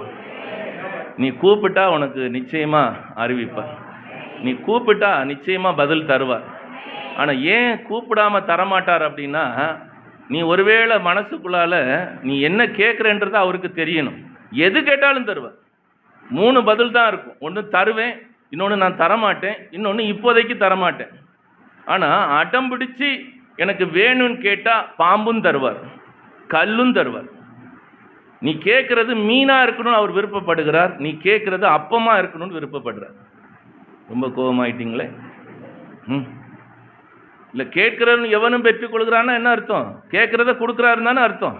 இப்போ உனக்கு மீன் வேணுமா, அப்பம் வேணுமா, இல்லை பாம்பு வேணுமா, கல் வேணுமா, எதுனாலும் ரெடி தான். எதுனாலும் தர்றதுக்கு அவர் ரெடி தான். முடியுமா முடியாது? அவரால் முடியும். இப்போ உங்களுக்கு தெரிய வேண்டியது, அவருடைய எல்லையில் வந்து நீங்கள் கூப்பிட்டா அவர் பதில் தருவார். மன்னிக்கணும், ஏசாயா 45ஆம் அதிகாரத்தில் ஜெபத்தை எப்படி செய்யணும்னு சொல்லி ஒரு ரூல்ஸ் அண்ட் ரெகுலேஷன் கொடுத்துருப்பார். சங்கீதம் 50ல் 14-15 சொல்லியிருப்பார். பிலிப்பியர் 4ஆம் அதிகாரம் 6-7 வசனத்துலையும் சொல்லியிருப்பார் எப்படி ஜெபிக்கணும் அப்படிங்கிறது. அது பெரிய ஒரு செய்தி நமக்கு. இப்போது ஏசாயா 45:11 ஒரு முக்கியமான அந்த சீயோனை குறித்ததான ஒரு காரியத்தை மட்டும் நான் சொல்லி முடிக்க விரும்புகிறேன். அங்கே என்ன சொல்லியிருப்பார்? இஸ்ரவேலின் பரிசுத்தரும் அவனை பரிசுத்தமாய் உருவாக்கினவருமாகிய கர்த்தர் சொல்லுகிறதா. உருவாக்குனாருன்னா மண்ணில் உருவாக்குனார்ல, அது இல்லை. பரிசுத்தர் உன்னை பரிசுத்தமாய் உருவாக்குகிற குயவனின் வீடு இந்த சபை. ரொம்ப கோபமாயிட்டீங்க. பயங்கரமாக ஒரு ஒரு ஒரு என்ன சொல்கிறதுனா, ரொம்ப ஒரு மாதிரி குடைச்சலாகவே இருந்த மாதிரி இருந்துகிட்ருக்கு. ரொம்ப ஒரு மனதின் ஆவி இன்னும் வரவே இல்லை. ஒரு நான் பேசுகிறதுனாலேயா இருக்குன்னு நினைக்கிறேன். இப்போ என்ன பேசணும்? இஸ்ரவேலின் பரிசுத்தர் உருவாக்குனவர் அசுத்தமானவனா உருவாக்கியிருப்பாரா? நான் பரிசுத்தர் ஆகியால் நீங்களும். இப்போ பரிசுத்தமாக இருக்கிறதற்காக தான் சொல்கிறாரு, வருங்காரியங்களை என்னிடத்தில் கேளுங்கள் அப்படின்னு சொல்கிறார். இந்த உலகத்தில் ஒரு மனுஷனாலும் தர முடியாதது ரெண்டு. ஒன்று சமாதானம், மிக முக்கியமானது பரிசுத்தம். இந்த ரெண்டையும் உலகத்தில் இருக்கிற எந்த ஊழியக்காரனாலையும் தர முடியாது. எங்கேயாவது அக்கினி அபிஷேக உபவாச முகான் போட்டால் போகாதீங்க. இங்கே இருந்து பரிசுத்தமாக்கப்பட முடியாத நாம உலகத்தில் எங்கே போனாலும் பரிசுத்தமாக முடியாது. உலகத்தில் எங்கேயும் பரிசுத்தமாக முடியாத நாம இந்த இடத்துல பரிசுத்தமாக முடியும். உங்கள் ஊழியக்காரர் ஆராதனையின் போது சொல்லிட்டு இருந்தார், நீங்கள் கவனிச்சிங்களான்னு தெரியாது. 12 வருஷம் பெரும்பாடு உள்ள ஒரு ஸ்திரீ. மார்க் 5ஆம் அதிகாரத்திலையும் லூக்கா 8ஆம் அதிகாரத்திலையும் அவளை பற்றி சொல்லியிருக்கும். அதில் 2 சம்பவம் நடக்கும். நல்ல மனுஷன் ஒருத்தன் வந்து சொல்லுவான், என் பிள்ளை வியாதியாக இருக்கிறா. ஆமாவா இல்லையா? அப்படி பேர், நல்ல பேர். அவனுக்கு பேர் என்னது? சகைவா எவீருவா இருக்குன்னு நினைக்கிறேன்ல. எவீர் இல்லையோ? அப்போ எனக்கு தெரியாது. எவீருன்னு தான் நான் நினைக்கிறேன். அந்த மனுஷன் வந்து கூப்பிடுவான், என் பிள்ளைய சுகமாக்க வான்னு. அப்படி தானே? அப்படி வரும்போது அந்த பிள்ளைக்கு எத்தனை வயசு? அந்த பிள்ளை பிறந்த அன்னையிலேருந்து இந்த பிள்ளைக்கு உதிர ஊரல் தொடங்கி இருக்குது. இவளுக்கும் 12 வருஷம். அந்த பிள்ளைக்கு வயசு எத்தனை? 12 வருஷமாக இரத்தப்போக்கு நிற்காம போயிட்டு இருந்திருக்குது. அசுத்தம். வீட்டுக்குள்ளால, சபைக்குள்ளால, சமுதாயத்துக்குள்ளால ஏற்ற மாட்டாங்க. அசுத்தம், தீட்டு. அந்த மகா எப்படி வந்திருப்பா? நேராக வந்தால் கல்லறிஞ்சு கொண்டு வந்துடுவான்ல. முழங்கால் போட்டு தான் வந்திருக்க முடியும், அல்லனா உருண்டு வந்திருக்கணும். நிமிர்ந்து பார்த்தானாலே முடிச்சிருவானுங்க. எத்தனை மிதிப்பட்டிருப்பா இல்லை? இந்த இடத்துல இந்த ஆராதனைக்கு வருகிறதற்கு உங்களுக்கு தெரியுதோ தெரியலையோ, அநேகர் மிகுந்த உபத்திரவத்திலிருந்து தான் இங்கே வந்திருக்கிறீங்க. நிறைய அடிபட்டு உதப்பட்டு தான் இங்கே வந்திருக்கிறீங்க. நிச்சயமாக அந்த வஸ்திரத்தை தொட்டால் பரிசுத்தம் கிடைக்கும். அந்த பரிசுத்த வஸ்திரம் ஏசாயா 6:1 இந்த ஆலயத்தில் இருக்கிறது. எத்தனை அசுத்த உதடுள்ள பாவியாக இருந்தாலும் இந்த எல்லைக்குள்ளாக நான் கடந்து வரும்போது என் மணவாளனுடைய வஸ்திர தொங்கலால் பரிசுத்தமாக்கப்பட்டு நான் உள்ளே வருகிறேன். இங்கே நிர்மூலமாகாமல் இருப்பது தான் எனக்கு கிருபை. வெளியில முடிய கூட ஒருத்தரும் தொட முடியாது. ஆனால் இந்த மகா பரிசுத்த ஸ்தலத்தில் வருஷத்துக்கு ஒரு தடவை மட்டும் பிரதான ஆசாரியர் நுழைகிற இந்த கிருபாசனத்தில் நான் சாவாமல் பிழைத்திருந்து கர்த்தருடைய செய்கைகளை விவரிக்கிறது தான் கிருபை. எல்லாருக்கும் அப்படி தான். இப்போ இந்த இடத்துக்குள்ளால அந்த மக வந்து வஸ்திரத்தை தொடணும்னு யார் சொல்லி கொடுத்தா? வஸ்திரத்தின் ஓரத்தை தொடணும்னு சொல்லி யார் சொல்லி கொடுத்தா? அக்கா ரூத் சொல்லி கொடுத்தா. எந்த அசுத்தமான அருவருக்கப்படத்தக்க மோவாபிய புறஜாதியா இருந்தாலும் மணவாளன் போவாசுடைய போர்வைக்குள்ளாக என்னை சுருட்டி கொண்டால் என்னுடைய அசுத்தம் நீங்கி அவர் என்னை மணவாட்டியாய் மாற்றுவார். ஆனால் எனக்கு போர்வைக்குள்ளால சுருட்டி கொள்ள முடியாது. கல்லால் அடிப்பான்ல. வஸ்திரத்துக்கு உள்ளால வர முடியாவிட்டாலும் வஸ்திரத்தின் ஓரத்தை நான் தொட்டா இந்த பலிபீடத்தை தொடுகிறதெல்லாம் பரிசுத்தமாகும் சொன்ன கர்த்தர், இந்த ஆலயத்தின் தலைவர், இந்த சபையை சம்பாதித்து போஷித்து காப்பாற்றுகிறவர் நிச்சயமா உன்னை மனவாட்டின்னு அறிக்கை பண்ணும். இந்த பரிசுத்தத்தை, இந்த வேதத்தினுடைய பரிசுத்தத்தை உலகத்துல எந்த சாமியாராலையும் தர முடியாது. நான் சொல்றது கிறிஸ்தவ சாமியார்களை தர முடியாது. இந்த இடம் உன்னை பரிசுத்தமாக்கும். ஆனா நீ கேட்கணும், உருண்டு புரண்டு வந்து கேட்கணும். தொட்ட உடனே பரிசுத்தம். இனி நீ அழுதுகிட்டே இருக்க மாட்ட. 12 வருஷம் நீ அழுதுருக்கிற, இனி நீ அழமாட்ட. இந்த இடம் உன்னை பரிசுத்தமாக்குது. ஆனால் நீங்கள் உங்கள் மனசில் என்னதான் சொன்னாலும் டெய்லி ஆராதனைக்கு வந்து அழுதுட்டு போகிறத ஒரு கடமையாகவே நீங்கள் செய்கிறதுனால அதெல்லாம் ஒரு கொடுப்பினை. நம்மளாலெல்லாம் அப்படி செய்ய முடியாது. ஆனால் உங்களுக்கு அது கொடுப்பினை. வந்து நல்லா அழுதுட்டு அப்படியே போயிட்டு அப்படி போயிடணும் இல்லை. ஆனால் கர்த்தர் மேல் உன் பாரத்தை வைத்து விடு, அவர் உன்னை ஆதரிப்பார். அந்த வசனம் தெரியாததுனால தான் நீங்கள் இன்னும் அழுதுட்டு இருக்கிறீங்க. நீதிமானை ஒருபோதும். ஆனால் நீங்கள் எப்படி ஜெபம் பண்ணுறீங்க? நான் பாவியிலையும் பிரதான பாவி, மண் புழு, அதனால தான் கண்டவனும் நசுக்கி விட்டு போயிடுறான். இல்லை புழுவுக்கிட்ட யாராவது இறக்கம் காட்டுவானா? வா புழுவை தள்ளி போ அப்படின்னு சொல்லுவானா? விசிறி வச்சு விசிறி விட்டு நீ போயிட்டு அப்புறமா நான் எவனாச்சும் சொல்லுவானா? நம்ம ஊரில் சொல்லுவாங்க, படுக்கும்போது கூட கால் ஆட்டிட்டு படுக்கலன்னா அப்படி உலகத்திலே சொல்லிட்டு இருக்கும்போது நீங்கள் என்ன சொல்கிறீங்க? நான் புழுவிலையும் புழுன்னா அப்படி எப்படி இருக்கும்? இல்லை, ரொம்ப கோபமாயிட்டீங்க. நீங்கள் நீதிமான் வேதம் சொல்லுதுப்பா. ஆண்டவரே, எப்போ கர்த்தர் மேல் பாரத்தை வைக்கிறவனு தானே நீதிமான் ஆண்டவர் இல்லையா? நான் போய் சொன்னேன்னா அப்போ எப்போ கர்த்தர் மேல் பாரத்தை யார் கர்த்தர் மேல பாரத்தை வைக்க முடியும்? நீதிமானால தான் வைக்க முடியும். ஆனால் உங்களுக்கு என்ன சங்கடம்னா, உங்களை நீதிமான் சொல்லி ரெக்கார்டெல்லாம் ஆகுது. உங்களை நல்லவன் நான் சொன்னாலும் இது எந்த வேற ஏதாவது சபை பாஸ்டர்கள் பார்த்தாங்கன்னா சங்கடம். மைக்கை ஆஃப் பண்ணி பேசுவோமா? நீதிமானை தள்ளாட ஒட்டாருன்னு சொன்னா அப்போ நீங்கள் நீதிமான் தானப்பா. இன்னைக்கு எதுக்கு வந்தீங்க? நேரம் போகலன்னு வந்தது கொஞ்சம் பேர். நல்ல வேளை வேர்ல்டு கப்பு இன்னைக்கு நான் 6 மணிக்கு 7 மணிக்கோ அதனால வந்தேன்னு சொல்கிறோம் கொஞ்சம் பேர். உங்களுக்காகவே 7 மணிக்கு பெண்கள் கூட்டம் முடிச்சிடுறோம். 7 மணிக்கு தானே? இல்லை ஸோ ஆண்டவரே, இல்லை நான் கேட்டது அவங்களுக்கு தான் தெரியும். ஏன்னா அவரு பாஸ்டர் உணர்ச்சி வசப்பட்டு சொல்கிறார் 5லேருந்து 7ஆமா. இல்லை, அது 7லேருந்து அது வேண்டாம். இப்போ நம்ம என்ன பேசிகிட்டு இருந்தோம்? நீதிமான் சொன்னால் நம்ப மாட்டேங்குது. சில அண்ணாச்சிக்கெலாம் பார்த்தா வெளியில் வாடா அவனை அடிக்கிறேன் அப்படின்னு இருக்கிறாங்க. சரி, நீதிமான் நீங்கள் இல்லைன்னு வச்சுட்டிங்கன்னா அப்போ பாவின்றவன் யாரு? நான் உங்களை சொல்கிறேன்ல, நீங்கள் நீதிமான் நான் அடித்து சொல்கிறேன். நான் பொய் சொல்லலை, இது வரைக்கும் பொய் சொல்லலை. சொன்னது அவளும் பொய்யா? ஆண்டவரே ஸ்தோத்திரம்ப்பா. இது வரைக்கும் சொன்னது உண்மைதானா? வசனத்துல தானே பேசுனேன். அப்போ பாவின்னா யாரு? நீங்க உங்களெல்லாம் பார்த்தா என்னை பார்த்து நீ ஏன் பாவின்னு சொல்லலை, சொல்லுடா என்னை பார்த்து பாவி அப்படின்னு சொல்ற மாதிரி இருக்கு. நீ பாவி இல்லைன்னு சொன்னால் நம்ப மாட்டேங்கிறீங்களே. 1ஆம் சங்கீதம் 5ஆம் வசனம் என்ன சொல்லுது? சங்கீதம் 1:5 என்ன சொல்லுது? பாவிகள் நீதிமான்களுடைய சபையில நிலைத்து நிற்பதில்லை. டெபினிஷன் அவ்வளவுதான். சபையில நிலைச்சு நிற்காதவன் ஏதேன்ல நிலைச்சு நிற்காம அத்திமரத்துக்கு பின்னாடி ஒளித்து கொண்டவன் பாவி. என்னப்பா ஒத்துக்கவே மாட்டேங்கிறீங்களே. நீங்க இங்க தானே இருக்கீங்க. உங்களை பார்த்துருப்பார்ல ஆண்டவர், பார்க்கலையோ? 2 பேராவது 3 பேராவது என் நாமத்தினாலே எங்கே கூடியிருக்கிறீர்களோ அங்கே அவர்கள் நடுவிலே நான் இருப்பேன், வருவேன், இருக்கிறேன் சொன்னாரா? சொன்னார். அப்ப இங்க இருக்கிறாருல்ல. ஆனா நீ கண்டுபிடிக்கல. அவர் உன் வலது பக்கத்துல உன் மணவாளன் இப்போதைக்கு நிழலா இருக்கிறார். அதனாலதான் பகலிலே வெயிலும் இரவிலே நிலவும் உன்னை சேதப்படுத்தாம இருக்குது. மணவாளனுடைய இந்த வீட்டில் இந்த மணவாட்டிக்காக எழுதப்பட்ட இந்த வேதத்தை நீ கட்டி பிடிச்சிட்டு, எங்க அப்பா எனக்கு தான் உயில் கொடுத்தாரு, என் மணவாளன் எனக்கு தான் உயில் கொடுத்தாரு, நீ அழுகை வரும்போது நான் எங்க அப்பாவை பார்த்து கூப்பிடுவேன், என் சிநேகிதனை பார்த்து கூப்பிடுவேன், என் சகோதரனை பார்த்து கூப்பிடுவேன். கூப்பிட்ட உடனே அற்ப காலம் உண்ட கோபத்தினால் இமைப்பொழுது என் முகத்தை உனக்கு மறைத்தேன், ஆனாலும் உருக்கமான இரங்கங்களால் உன்னை சேர்த்துக் கொள்வேன் சொன்னவர் இன்றைக்கு என்னை மணவாட்டியை சேர்த்து கொள்ளும்படிக்கு இங்கே வந்திருக்கிறார். அப்படிங்கிற விசுவாசத்தோடு இருங்க. அவர் உங்க வலது பக்கம் நிழலா இருக்கிறவர் உங்களுக்கு தரிசனம் தருவார்.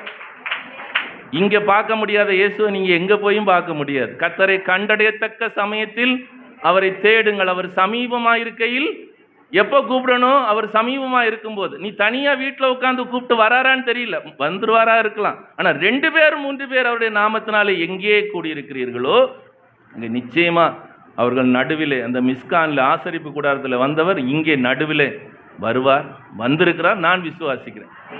வந்தவர் வந்துட்டு சும்மா போகிறது உங்கள் இஷ்டம். அவரை சும்மா கூட அனுப்பி விடலாம், சும்மா கூட அனுப்பி விடலாம். வேண்டாம் போதும், எங்களுக்கு தெரியும், வெந்ததை தின்னு விதி வந்தா சாவும் அப்படின்னு முடிவோடு இருந்தால் ஒன்றும் பண்ண முடியாது. அவரும் பார்த்துட்டு போயிடுவார். அதனால தான் கேட்கிறவன் எவனும் இங்கே வந்துட்டு சும்மா போகக்கூடாது, கேட்கணும். குழந்தை பாக்கியத்தை இங்கே கேட்கணும், வெளியில் கேட்கக்கூடாது. எந்த அண்ணாச்சிக்கிட்டையும் கேட்கக்கூடாது, எந்த ஆஸ்பத்திரியிலையும் போய் கேட்கக்கூடாது, இங்கே கேட்கணும். ஏற்ற காலத்திலே தேவன் உன்னை மலடன் இல்லை மலடி இல்லை என்று சொல்லி உயர்த்துகிற வரைக்கும் அவருடைய வலதுகரம் சம்பாதித்து இந்த சபைக்குள் அடங்கியிரு. அவருடைய கைன்னு சொல்றது இந்த சபை, வலதுகரம் சம்பாதித்த சபை. இங்கே நீ அடங்கி இருந்தால் ஒன்றை உயர்த்துவார். எங்களையும் உயர்த்திருக்கிறார். நாங்களும் ஆஸ்பத்திரிக்கும் போகல, எந்த அண்ணாச்சிட்டையும் போகல. நாங்கள் எங்கள் சபையில் அடங்கி இருந்தோம். இன்றைக்கி உலகம் பூரா சுவிசேஷத்தை அறிவிக்கிறதுக்கு, குடும்பமாய் போய் நிற்கிறதுக்கு, குழந்தையோட போய் நிற்கிறதுக்கு கர்த்தர் உதவி செய்கிறார். கர்த்தர் பெரியவர். ஆமென். அன்னாளுக்கு குழந்தையை கொடுத்தது எல்கானா இல்லை, சாராளுக்கு குழந்தையை கொடுத்தது ஆபிரகாம் இல்லை, மரியாளுக்கு பிள்ளையை கொடுத்தது யோசேப்பு அல்ல. பரிசுத்த ஆவி உன்னிடத்தில் வரும்போது உன்னிடத்தில் பிறக்கிறது பரிசுத்தம் உள்ளது எனப்படும். சங்கீதம் 17ஆம் சங்கீதத்தினுடைய 14 வசனம், அதனுடைய 2வது பகுதி. டெஸ்ட் பேபி எடுக்கலாம், தத்து பிள்ளை எடுக்கலாம். ஆனால் சாகும்போது பிள்ளைக்கு 20 லட்ச ரூபா கடன் வச்சுட்டு செத்து போகணும். ஆனால் நீ அமர்ந்திருந்தா, காத்திருந்தா, ரெட்டை பிள்ளைகளை 19 வருஷம் கழித்து ஈசாக்குக்கு ரெட்டை பிள்ளைகளை கொடுத்தவர் நமக்கு ஒரு 20 வருஷம் கழிஞ்சாலும் ரெட்டை பிள்ளை தரமாட்டாரா? நிச்சயமா தருவார். அந்த வசனம் அழகா சொல்லுது, அவர்கள் வயிற்றை உம்முடைய திரவியத்தால், உம்முடைய ஐஸ்வர்யத்தால், உம்முடைய பரிசுத்த ஆவியால் நிரப்புகிறீர். அவர்கள் புத்திர பாக்கியத்தால் திருப்தி அடைந்து நல்லா செலவு பண்ணி மீதியா வைக்கிற பொருளை தங்கள் பிள்ளைகளுக்கு வைத்து போவார்கள். நீ சொல்ற மாதிரி வாயை கட்டி வயிற்ற கட்டி மிச்சம் எடுத்து உன் பிள்ளைக்கு சொத்து வைக்கிறது இல்லை. நீ இங்கே உட்கார்ந்திருந்து பெற்றெடுத்தது தேவ ஆவியனுடைய பிள்ளையா இருந்தா நீ போகும்போது உன் பிள்ளைக்கு பேர்ல சொத்துக்களை வைத்து விட்டு போக முடியும். நான் சொல்லலை, இந்த வசனத்தை எழுதினது ஆவியானவர் தான். சங்கீதம் 17-14 ஆவியானவர் தான் எழுதியிருப்பார். வேற யாரும் எழுதியிருப்பாங்களா? வேத வாக்கியங்கள் எல்லாம் தேவ ஆவியினால் அருளப்பட்டிருக்கிறது. இப்போ எழுதினது ஆவியானவர் தானே. அப்போ கர்த்தருடைய திரவியமாய், தேவனுடைய திரவியமாய் இருக்கக்கூடிய அந்த பரிசுத்த ஆவியானவர் தான் எனக்கும் குழந்தையை கொடுக்க முடியும், உங்களுக்கும் கொடுக்க முடியும். ஒருவேளை குழந்தை பாக்கியம் இல்லாத யாராவது உங்கள் தெருவில், உங்கள் வீட்டில், உங்கள் சொந்தக்காரங்க இருந்தால் இங்கே கொண்டு வாங்க.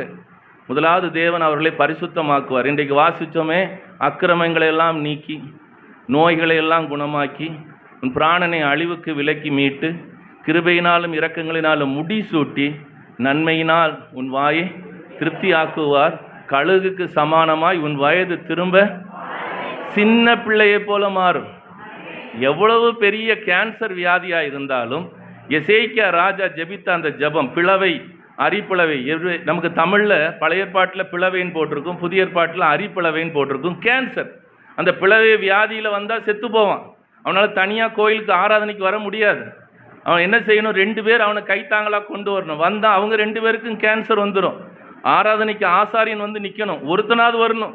ஒரு பிரதான ஆசாரியனாவது அவனுக்காக பலி கொடுக்க வரணும். முடியாது. அவன் வீட்டிலே உட்கார்ந்து இருக்கிறான். 2 ராஜாக்கள் 20ஆம் அதிகாரத்திலையும் ஏசாயா 38ஆம் அதிகாரத்திலையும் அதே தான் சொல்லப்பட்டிருக்கும். பெரிய தீர்க்கதரிசி அவன் வந்து சொல்லிட்டு போகிறான், வீட்டு காரியங்களையெல்லாம் ஒழுங்குபடுத்த கர்த்தர் கூப்பிட்டுட்டார். உனக்கு விசா கொடுத்தாச்சுரா, வந்து சேரு, 6க்கு 2 சைஸில் பெட்டியெல்லாம் ரெடி பண்ணிக்க, வந்து சேரணும், உனக்கு டேட்டெல்லாம் ஃபிக்ஸ் பண்ணியாச்சுன்னு. ரொம்ப கோபமாயிட்டீங்களே இல்லை? எசேக்கியாவுக்கு தானே சொன்னார், உங்களுக்கு சொல்லல. வீட்டு காரியங்களை ஒழுங்கு பண்ணுனா என்ன அர்த்தம்? எப்பா என்னப்பா இருக்கீங்க, பொண்டாட்டி பிள்ளைங்க அவங்கள மட்டுமா?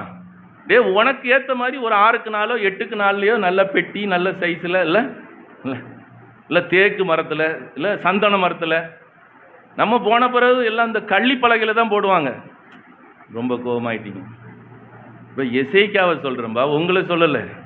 அதனால் நீயே எல்லாம் ரெடி பண்ணிக்கன்னு தானே சொன்னார். ரொம்ப கோபமாக இருக்கிறீங்க. ஆனால் வீட்டில் போய் படித்து பாருங்கள், அப்படி தான் சொல்லியிருப்பாங்க. ஆனால் அந்த பிள்ளை என்ன சொன்னா? 2ஆம் வசனத்தில், அவன் வீட்டு சுவரை பார்த்து அளவில்லை. நம்ம வீட்டில் மூட்டை பூச்சி நசுக்கி வச்சிருக்கிற சுவர், அதை பார்த்து அந்த மனுஷன் அளல்ல. அவன் வீட்டு அரண்மனையை பார்த்து, அந்த சுவரை பார்த்து இவ்வளோ அழகா கட்டி வச்சிருக்கிறேனே, போக வேண்டியது இருக்கு, அப்படி அளல்ல. என் தேவன் மூளைக்கல்லா இருக்கிற எருசலேம் ஆலயத்தை பார்த்து அழுதான். அதை நிரப்புகிற ஆவியானவரை பார்த்து அழுதான். தந்தையான் தெய்வத்தை பார்த்து அழுதான். எனக்கு உயிர் பிச்சை கொடுத்தினா 3ஆம் நாள் நான் ஆலயத்துல பலி செலுத்துவேன்னு சொன்னான்.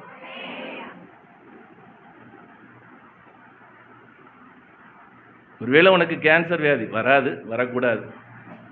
இந்த ஒத்த தலைவலி, அடி வயிற்று வலி தான் உனக்கு ஞாயிற்றுக்கிழமை வரும்.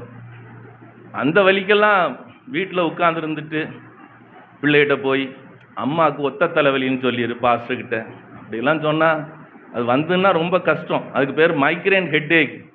அந்த தலைவலி வந்தவனுக்கு தான் தெரியும், செத்துடலான்னு தோணும். ஒருவேளை வர முடியாத சூழ்நிலையில் ஆஸ்பத்திரியில் யார் இருந்து கூப்பிட்டாலும் இந்த ஸ்தலத்திலே செய்யப்படுகிற ஜெபத்திற்கு கண்கள் திறந்து செவிகள் கவனிக்கிறவர் அந்த 5ஆம் வசனத்தில் சொல்லுவார், உன் விண்ணப்பத்தை கேட்டேன், உன் கண்ணீரை கண்டேன், உன் ஆயுசோடு 15 வருஷத்தை கூட்டுவேன். அதை சொல்றதுக்கு முன்னாடி பிஹோல்ட், லிசன், கவனி, இதோ அப்படிங்கிற ஒரு வார்த்தையை போட்டிருப்பார். எதை கவனிக்க சொல்றாரு? விண்ணப்பத்தை கேட்கிறதற்கும் 2 நாளாகவும் 7:15 இந்த ஸ்தலத்திலே செய்யப்படுகிற ஜெபத்திற்கு என் கண்கள் திறந்தவைகளும் என் செவி. உன் விண்ணப்பத்தை கேட்டேன், உன் கண்ணீரை கண்டேன். எங்க இருந்து பார்த்தார் அவரு? எங்க இருந்து பார்த்தார்? என்ன ஏதோ ரொம்ப பெரிய சலசலப்பாவே இருக்கு. 3/4 மணி நேரம் ஆயிடுச்சு, இன்னும் என்னோட சேர்ந்து வரமாட்டேங்கிறீங்க, கச கச கச ரொம்ப இருக்கு. கண்டவர் இங்க தான் இருக்கிறார். உன் விண்ணப்பத்தை கேட்டவர் இங்க தான் இருக்கிறார். நீ எப்படி கேட்டன்றதான் முக்கியம். எசேக்கியாவை போல பொருத்தனை செஞ்சு கேட்டீன்னா உன் ஆயுசோட 15 வருஷத்தை கூட்டி தருகிற வல்லமை உள்ளவர் இங்கே இருக்கிறார். அந்த வல்லமைக்கு ஒரு நாளும் குறைவு இல்லை. இயேசு கிறிஸ்து நேற்றும் இன்றும் என்றும் மாறாதவராக இருக்கிறார். 6000 வருஷத்துக்கு முன்பதாக ஏதேன் தோட்டத்தை உனக்காக எனக்காக உண்டாக்கினவர், இன்றைக்கு இந்த சிவகாசியில் இந்த சபையை உண்டாக்கினவர், தன்னுடைய சொந்த குமாரனையே உனக்கும் எனக்கும் தந்தவர், மற்ற எல்லாவற்றையும் அருளாதிருப்பது எப்படி? அவர் அருளுவார், அவர் அருளுவார், அவர் அருளுவார். ஆனால் நீ கூப்பிடணும். நீ கூப்பிட்ட உடனே உருக்கமாக இறங்கி அதை கேட்ட உடனே உனக்கு மறு உத்தரவு அருளுவார். சுகத்தை இங்கே வச்சிருக்கிறார், நீ கேட்டால் இங்கேருந்து தருவார். சமாதானத்தை இங்கே தான் வச்சிருக்கிறார். என்னுடைய சமாதானத்தை வைத்து போகிறேன்னு சொன்னவர் எங்கள் வீட்டிலலாம் வச்சிருக்க மாட்டார், எல்லா ஊழியக்காரங்க வீட்டில் வச்சிருக்க மாட்டார். என்னுடைய வீடு சகல ஜனத்துக்கும் ஜெப வீடு, என் ஜெப வீட்டிற்கு அவர்களை கொண்டு வந்து நான் மகிழ பண்ணுவேன்னு சொல்லி ஏசாயா 56:7 சொன்னாரே. இங்கே கொண்டு வந்து மகிழ பண்ணுகிறதுக்கு பேர் தான் சமாதானம்.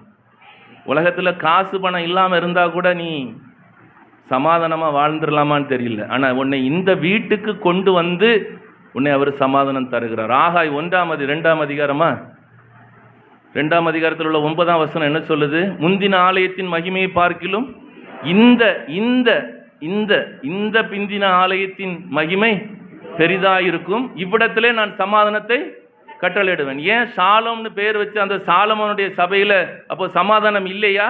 அங்கேயும் இருந்தது. ஆனால் அதை விட மகிமை பெரிதா இருந்தோன்னா இவ்விடத்திலையும் சமாதானம் பெரிதா இருக்கும். இந்த சபை யார் கட்டினது? செருபாபேல் கட்டினது. இப்போ செருபாபேல் கட்டின ஆலயத்தில் இயேசு நடந்து வந்தார். எம்பெருமான் இயேசு நடந்தார், உப்பரிகையில் நடந்தார். அந்த இடத்துக்கே அவ்வளவு மகிமையும் அவ்வளவு சமாதானமும் பெரிதா இருக்கும்னா இந்த சுய ரத்தத்தாலே சம்பாதிக்கப்பட்ட இந்த சபைக்கு மகிமையும் சமாதானமும் எவ்வளவு பெருசா இருக்கு. அதனால்தான் சமாதானத்தை நதியை போல நான் பாய்ந்து வர செய்வேன்னு சொல்றேன். பாய்ந்து வருகிறதுனா உன்னை தேடி வரும். சமாதானம் இங்கே இருந்தீன்னா உன்னை தேடி வரும். நதியை போலன்னு ஏன் சொன்னார்? அந்த அளவு எவ்வளோ பெருசாக இருக்குது. உலகம் தரக்கூடாத சமாதானம் எம்பெருமான் இயேசுவனுடைய சமாதானம், அதுதானே உனக்கு தரேன்றார். அந்த சமாதானத்தை இங்கே பெற்றுக்கொள்ளாமல் வேற எங்கே போய் பெற்றுக்கொள்வேன்? இங்கே குழந்தையை கொடுத்தா மணவாளனை கொஞ்சிங்க, வந்த நேரத்திலிருந்து குழந்தையை கொஞ்சுறீங்க. பிக் பாஸ் பார்க்கும்போது கொஞ்சுறீங்களா? இந்த நேரம் அது ஒரு 2.5 மணி நேரம், குறைஞ்சபட்சம் ஒரு 3 மணி நேரமாவது இந்த ஆராதனை இருக்கும். இயேசு சிலுவையில் இருளிலிருந்து உன்னையும் என்னையும் வெளிச்சத்துக்கு கொண்டு வந்த அந்த 3 மணி நேரம், அதுக்காக தான் பரிசுத்தவான்கள் 3 மணி நேரம் ஆராதனை ஒழுங்கு செஞ்சாங்க. இந்த 3 மணி நேரம் கூட உங்களால் உண்மையாக இந்த இடத்துல உட்கார முடியலன்னா எப்படி இருக்கும் சொல்லுங்கள்? அவர் இரத்தத்தால் சம்பாதிச்ச இடம், மாம்சத்தினுடைய உயிர் இரத்தத்தில் இருக்குதுன்னு சொன்னார். இந்த சபை உயிருள்ள சபை. இது வெறும் கல்லோ மண்ணோ செங்கல்லோ கட்டடமோ கம்பியோ கரண்ட் பைப்போ கிடையாது. இது இயேசுடைய இரத்தம். இது இரத்தத்தால் சம்பாதிக்கப்பட்டதான் இந்த சபை. இந்த சபையில் உயிர் இருக்குது. நீ இங்கே தட்டுனா அங்கே வலிக்கும். பூமியில எவைகளை கட்டுவீர்களோ இந்த இடத்திலிருந்து அது பரலோகத்திலே கட்டப்பட்டிருக்கும். இந்த இடத்திலிருந்து எவைகளை கட்ட அவிழ்ப்பீர்களோ அது அங்கே கட்ட அவிழ்க்கப்பட்டிருக்கும். இந்த உயிருள்ள இரத்தத்தில் நீ நினைக்கிறது நடக்கும். நான் இந்த இடத்துக்கு மரியாதையே கொடுக்கலையே. உன்னை பரிசுத்தரா தான் உருவாக்குனார்னா நம்ப மாட்டேங்கிறீ. இங்கே வந்தால் உன்னை நரகத்துக்கு விட மாட்டார், நம்ப மாட்டேங்குது. எங்கேயாவது கவரிங் சாவி 3 லட்சம் ரூபாய்க்கு கொடுத்தா டியூ கட்டுறதுக்கு ரெடியாக இருக்கிறீங்க. கதவு திறந்து போக முடியாது. பரலோகத்திலே கதவுகளும் இல்லை, தாழ்பாள்களும் இல்லை, திருடனும் இல்லை, துருவும் இல்லை. இதுதான் என்னுடைய இன்னைக்கு ராத்திரி ஒருவேளை அல்லது இங்கிருந்து நான் புறப்பட்டு போகும்போது என்னுடைய மரணம் இருக்குமா இருந்தா என்னுடைய பெயர் சிவகாசியில இந்த சபையுடைய பேர்ல தான் பரலோகத்தில் எழுதியிருப்பார். ஏன்னா என்னிடத்தில் வருகிறவனை நான் நரகத்திலே தள்ளுவதில்லை, அழுகையும் பற்கடிப்பு நிறைந்த புறம்பே தள்ளுவதில்லைன்னு சொல்லியிருக்கிறேன். இதுதான் அவருடைய இடம். இதுதான் அவருடைய இடம். இந்த பூமியை சபிச்சிட்டார். பூமியானது முன் நிமித்தம் முள்ளையும் குறுக்கையும் முளைப்பிக்குன்னு சொன்ன இந்த பூமியில இந்த மலைக்கு மேலதான் அவருடைய பாதம் அத்தனை அழகாக இருக்குதுன்னு சொல்லி ஏசாயாவும் நாகும் சொல்றாங்க. இங்க மட்டும்தான் முள் இல்லை, இங்க மட்டும்தான் முள் இல்லை. முள்ளும் குறுக்கும் முளைப்பிக்குன்னு சொன்ன உடனே அதாவது பயந்து ஒளிச்ச போதே உள்ளால துணியை செஞ்சு போட்டவன் நம்மாள் மாப்பிள்ளை மொண்டாட்டி 2 பேருமா சேர்ந்து முள்ளும் குறுக்கும் முளைப்பிக்குன்னு சொன்னோன்னு என்ன செஞ்சிருப்பான்? செருப்பு போட்டிருப்பானா இல்லையா? செருப்பை கண்டுபிடிச்சிருப்பானா இல்லையா? ஆனா தேவன் சொல்றாரு, நீ நிற்கிற இந்த இடம் பரிசுத்த, இது சாபம் இல்லாத இடம், இங்க செருப்பு வேண்டாம், கழட்டி போடு. அது நீ மோசையாயிரு, யாரா வேணாரு, இந்த இடத்துல சாபம் இல்லை, முள் இல்லை. அப்படிப்பட்ட இந்த பாதஸ்தானத்தில் வந்துட்டு எப்படி உட்கார்ந்துட்டு போறோம்? எவ்வளவு சந்தோஷமா இருக்கணும். எழுதி வச்சிருக்கிறாங்க. பரிசுத்த வேதத்தினுடைய மிகப்பெரிய கட்டளை, 2 தடவை சொன்ன ஒரே கட்டளை, கர்த்தருக்குள் எப்பொழுதும் சந்தோஷமாயிருங்கள், எப்பொழுதும் சந்தோஷமாயிருங்கள் என்று மறுபடியும் சொல்லுகிறேன். உலகத்தில் ஆதியாகமத்திலிருந்து வெளிப்படுத்தின விசேஷம் வரைக்கும் சொல்லப்பட்ட கட்டளைகளிலேயே மிகப்பெரிய 2 முறை உறுதிப்படுத்தப்பட்ட அதிகாரப்படுத்தப்பட்ட கட்டளையாக சொல்லப்பட்டது இந்த ஒரே ஒரு கட்டளை. ஆனால் கர்த்தருக்குள்ளால் எத்தனை பேர் சந்தோஷமா இருக்கிறீங்க? இது கர்த்தருடைய இடம் தெரிஞ்சிருந்தா வந்த நேரத்துல இருந்தே சந்தோஷமா இருப்பீங்க. வெளியில வீட்டில் சிரிச்சாச்சுன்னா கிறுக்கு பிடிச்சிச்சுன்னு சொல்லுவான், இல்லை இல்லைன்னா அங்கே கீழ்ப்பாக்கத்துக்கு அனுப்பணும்னு சொல்லுவான். இல்லை, நேற்று வரைக்கும் நல்லா தான் இருந்தான், இன்னைக்கு பாரு இந்த சிரிச்சுக்கிட்டே இருக்கான் சொல்லுவான். இல்லை, உங்கள் ஊர்லலாம் சொல்ல மாட்டீங்க, எங்கள் ஊர்லலாம் எங்கள் வீட்டிலே சொல்லுவாங்க. ஆனால் இங்கே சந்தோஷமா இரு. உன் வாயை விரிவாய் திற, பரலோகத்தினுடைய நன்மையால் அதை நிரப்புவார். இங்கே கூட ஒன்றால் அல்லியா ஆமீன் சரியாக சொல்ல முடியல, நான் இன்னும் 4 லிட்டர் எண்ணெயை ஊற்றின மாதிரி உம்மனா முஞ்சியாக தான் இருப்பேன்னா கஷ்டம். அவர் வந்து பார்த்துட்டு இந்த பயிலுக்கெல்லாம் நான் வந்து இறங்கி வந்திருக்கிறேன் பார் அப்படின்னு மண்டையில் அடிச்சுட்டு போயிடுவார். கஷ்டம் இல்லை, முந்தின நிலைமையை பார்க்கலும் ரொம்ப கேடாக இருக்கும். அது வேண்டாம் நமக்கு. இப்போ நம்ம என்ன பேசிகிட்டு இருந்தோம்? நல்ல வார்த்தை ஏதோ சொன்னேன். எங்கே சொன்னேன்? இது இடம் பரிசுத்தமான இடம் இல்லை, ஒத்துக்கிறீங்களா? அப்போ பரிசுத்தர் இங்கே தானே இருப்பார். சங்கீதம் 11:4 கொட்டாய் விடும்போது தரையை பார்த்து விடுங்க, என் மூஞ்சை பார்த்து விட்டா. நமக்கு இந்த ஸ்டாண்டு இதெல்லாம் இல்லாட்டாலே தூக்கம் வரும். அதுக்கு இதை பிடிச்சிட்டு நின்னாதான் கொஞ்ச நேரம் பேச முடியும்.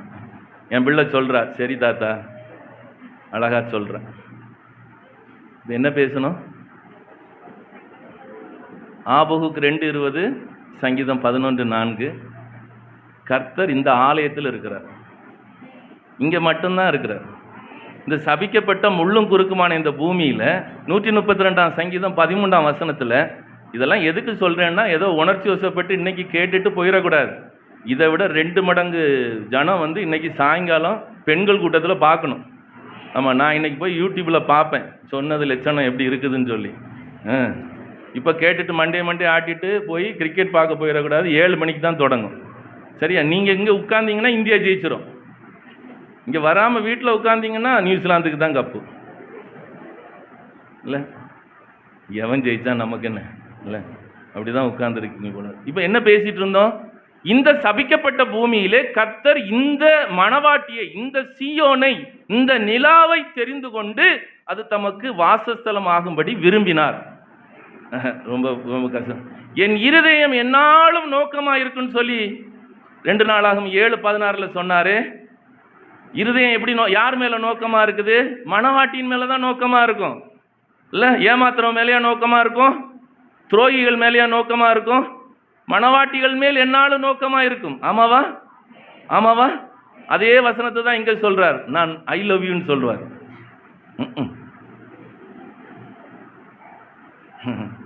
ஒன்னே என்னையும் பார்த்து என் பிரியமே, என் நேசமே, என் மணவாளியே, என் புறாவே, வெள்ளை போலமே, மருதோண்டி பூங்கோத்தே, அதான் ஐ லவ் யூன்னு சொல்றது.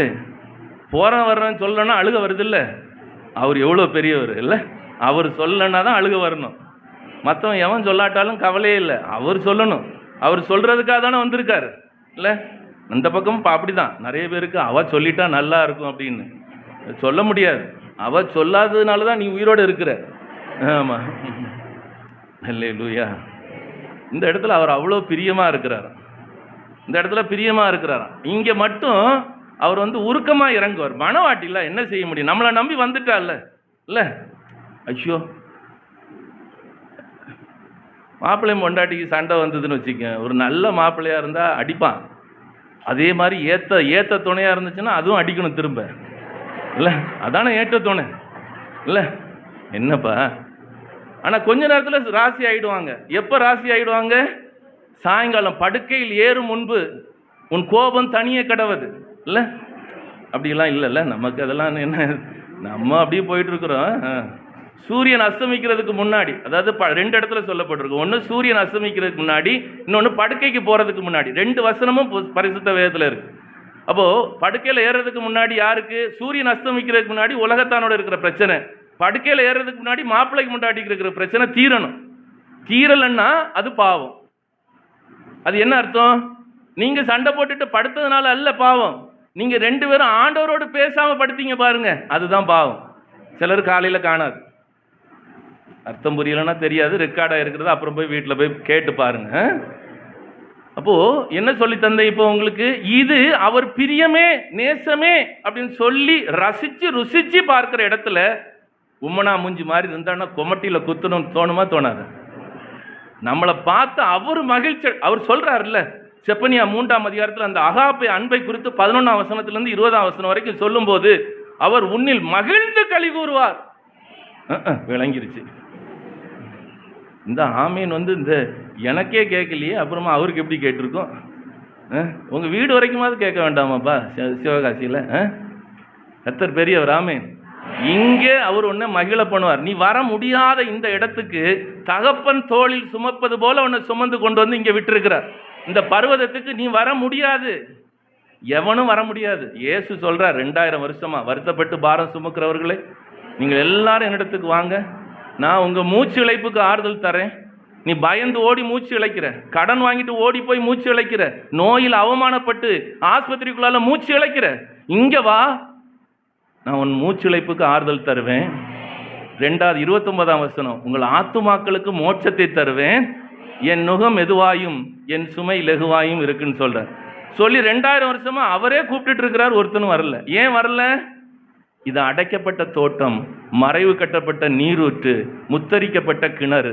இந்த மணவாட்டியை கண்டவனும் தொடக்கூடாது. யோவான் 6:44 இயேசு சொல்லுவார், என் பிதா ஒருவனை என்னிடத்திற்கு என்னுடைய சபைக்கு இழுத்து கொள்ளாவிட்டால் தானாய் ஒருவனும் என்னிடத்திற்கு வர மாட்டான், வரக்கூடாது, வர முடியாது. வேணா ஒட்டிக்கலாம். ஆனால் கடைசியில் பரமபிதா நடாத நாட்டெல்லாம் பிடுங்கப்பட்டு ஒரு பிள்ளை வந்த நேரத்துலேருந்தே தூங்குது. அதுவும் அந்த பக்கம் இந்த பக்கம்லாம் பார்க்கு சுகவீனமாக இருக்குன்னு நினைக்கிறேன். முடியல, அதுவும் கண்ணெல்லாம் கசக்கி எடுத்து பார்க்குது. கஷ்டம்தான். அந்த வருகிற எல்லா பிள்ளைகளுக்காகவும் நீங்கள் ஒரு வார்த்தை நான் சொல்லிடுறேன். இங்கே வந்தாச்சுன்னா தான் உங்களுக்கு தூக்கம் வரணும். வரலன்னா அப்புறமா அவர் இளைப்பாறுதல் தரேன்னு சொன்னவர் ஏசி போட்டு தந்திருக்காருல. அப்புறம் இங்கே உனக்கு தூக்கம் வரலன்னா அப்புறம் வீட்டில் எப்படி தூங்க முடியும்? இங்கே நீ தூங்கணும் தான். ஆனால் ஒன்று, உனக்கு எதிராளியாக இருக்கிறவன் எவனை விழுங்கலாமோ வென்று இந்த இடத்துல தான் சுற்றி திரிவான். உன் வீட்டில் வெளியில் தேட்டரில் சினிமா பார்க்குற பிக் பாஸ் பார்க்குறப்பெல்லாம் அவனுக்கு கண்டிப்பாக தெரியும் இது ஏன் டிக்கெட்டு தான், தொட மாட்டான். ஆனால் இங்கே வந்தால் தெரியும், இங்கே இருக்கிறவனை தான் தூக்கிட்டு போகலான்னு வரும். அதனால தான் வசனம் சொல்லுது, இந்த இடத்துல மட்டும் பலவீனனும் தன்னை பலவான் என்று சொல்வானாக. இங்கே வந்து நீ சொல்லு, உன் தூக்கம் போயிடும். உன் வியாதி, இடுப்பு வலி, மூட்டு வலி, கலண்டது கலராதது எல்லாம் சரியா. ஏன்னா எசேக்கியேல் 36:36 சொல்லப்பட்டிருக்குது, அவர் பாழானவைகளை எல்லாம் பயிர் நிலமாக்குகிற கர்த்தர். உண்மையா இந்த சபையில் எங்களுக்கு ஆத்துமாக்கள் வேணும், காலையில் 6 மணிலிருந்து சாயங்காலம் 9 மணி வரைக்கும் ஒரு 5 ஆராதனை நடக்கணும்னு உண்மையா ஜெபிச்சா, அவர்கள் இதை நான் அனுக்கிரகம் செய்யும்படி இடத்துல விண்ணப்பம் செய்ய வேண்டும். மந்தை பெருகிறது போல் உன்னில் மனிதர்களை பெருக பண்ணுவேன். அப்படி என்னைக்காச்சும் ஒரு நாளாவது ஜெபிங்க, மந்தை பெருக்கத்தை கட்டளையிடுவார். நமக்கு மனுஷ பெருக்கம் எல்லாம் வேண்டாம். மனுஷ பெருக்கம் வருஷத்துக்கு 1 தான் கிடைக்கும், மந்தையின் பெருக்கம் 2 இல்லை. ஆடெல்லாம் இந்த ஊரில் இல்லை போல இல்லை. ஆடு இருக்குமா? ஆடு குட்டி போட்டது 2 குட்டியாவது போடும்ல, இல்லையா? 1 தானா? இல்லை 1 தானா? இங்கே இருக்கிற கருவேல முள்ளெல்லாம் மாற்றணும். 2 குட்டி போடாதப்பா, அதான் மந்தையின் பெருக்கம். ஒரு ஆத்துமா இன்னைக்கு சாயங்காலம் வரும்போது ஒரு 2 பேரையாவது கூப்பிட்டு வரணும். நல்லா வந்தப்போ கர்த்தர் பெரியவர். ஆமென். தருவார். கேட்ட உடனே உருக்கமாக இறங்குகிறவர் தருவார். மந்தையின் பெருக்கத்தை நிச்சயமாக கட்டளையிடுவார். அல்லேலூயா, அல்லேலூயா. இங்கே நீ முதலாவது குணப்படணும்னா நீ முதல் காரியம் தேடுகிறது ஆசீர்வாதம் தானே தேடுற. அந்த ஆசீர்வாதத்தை கர்த்தர் இங்கே தானே வச்சிருக்கிறார். விருதுநகரில் வைக்கல, இங்கே வச்சிருக்கிறார்.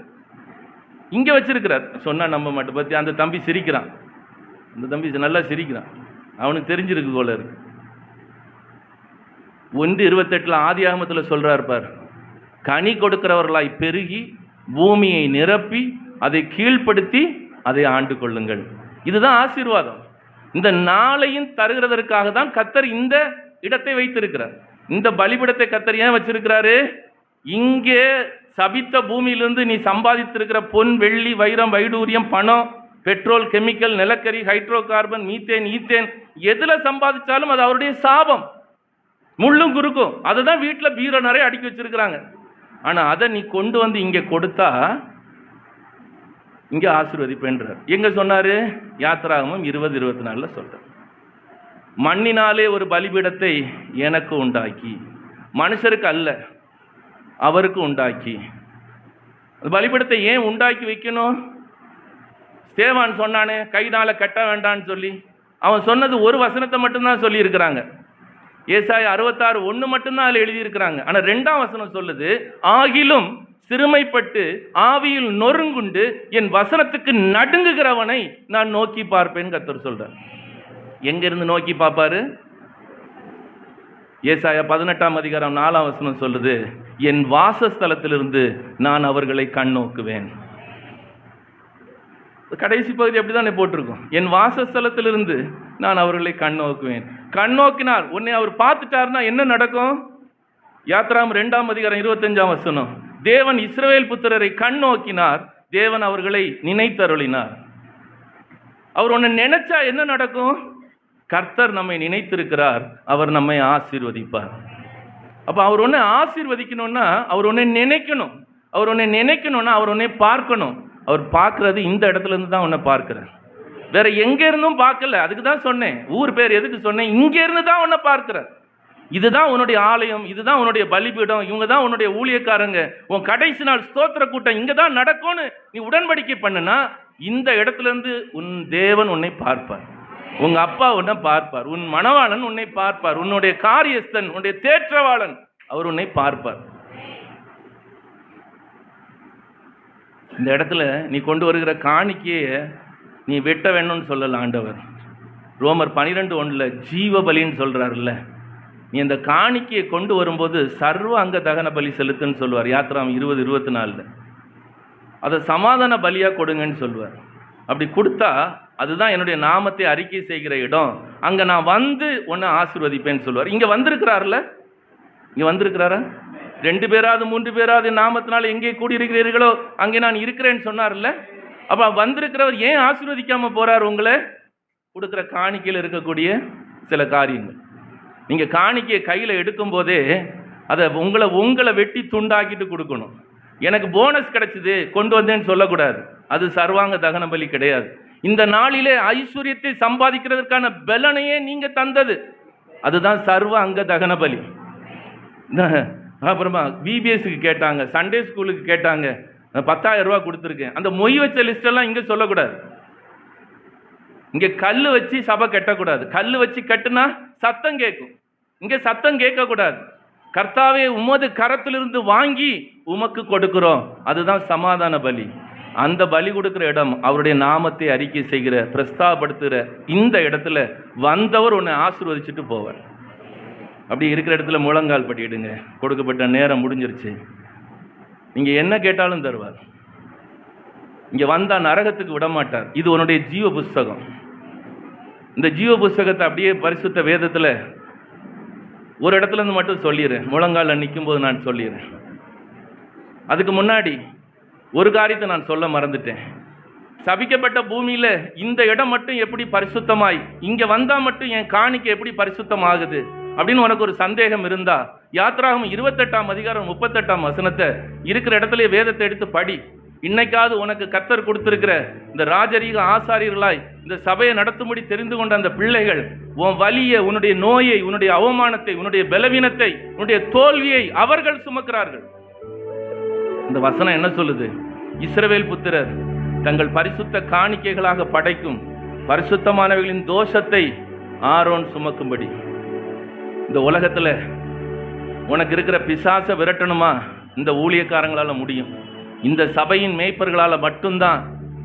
மோசேயை போல கையில் இருக்கிற கோலை கீழே போட்டு அது பாம்பா மாற விட்டு வாழை பிடிச்சு மறுபடியும் கோலாய் மாற்றாம அந்த வல்லமையை கொடுக்காம கர்த்தர் மேய்ப்பன் என்கிற ராஜரீக ஆசாரியன் என்கிற போதகன் என்கிற இந்த ஊழியத்துக்கு ஒரு ஊழியக்காரனை கர்த்தர் கொண்டு வந்திருக்க மாட்டார். உன்னுடைய ஊழியக்காரனை நம்பு. உன் ஊழியக்காரனுக்காக ஜெபம் பண்ணு. கையை தூக்கி மடியில் போட்டால் குஷ்டம், அந்த கையை மறுபடியும் வெளியில் எடுத்தா சின்ன பிள்ளைய போல மாறி இருக்கும். உன் ஊழியக்காரனால் குணமாக்க முடியாத நோய் உலகத்தில் எதுவுமே கிடையாது. இங்கே குணமாகாத நோய் உலகத்தில் நீ எங்கே போனாலும் குணமாகாது. இந்த ஊழியக்காரர்கள் இங்கே இருக்கிறதுனால நீ கொடுக்குற 5 ரூபாய் 50 லட்சம் ரூபாயில் இருக்கக்கூடிய சாபம் தோஷத்தை இந்த ஊழியர் குடும்பம் சுமக்குது. அந்த ஊழியர்களுக்காக ஜெபம் பண்ணு. ஒரு நாளையில் உனக்காக ஜெபிக்கிறியோ இல்லையோ, இந்த குடும்பத்துக்காக ஒரு 2 நிமிஷம் எங்கள் ஆத்துமாக்களுக்கு உத்தரவாதம் கொடுக்குற. எப்போவோ வெட்டி போட்டிருப்பார் ஒன்று.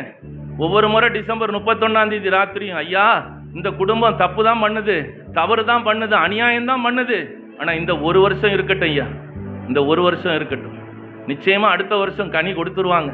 நான் நல்ல உபவாசம் பண்ணுறேன்பா, நான் அவங்கள ஜெபத்தில் நடத்துகிறேன்பா, நல்ல உபதேசம் பண்ணுறேன்பா, கனி கொடுக்கலன்னா அடுத்த வருஷம் வெட்டி போடலான்னு உங்களுக்காக திறப்பில் நின்று உத்தரவாதம் கொடுக்குற இந்த ஊழியனை தவிர வேற எங்கேயும் எவனும் திறக்க முடியாது, எவனும் அந்த ஜெபம் செய்ய முடியாது. இயேசுவை போல நான் எங்கே இருக்கிறேனோ அங்கே என் ஊழியக்காரனும் இருப்பான். யோவான் 12:26 சொன்னார்ல, கர்த்தர் இந்த ஆலயத்தில் இருக்கிறார்னா இங்க இருக்கிறவன் தான் உன்னுடைய தேவனுடைய ஊழியக்காரன். வேற எங்க இருக்கிறவனும் தேவனுடைய ஊழியக்காரன் கிடையாது.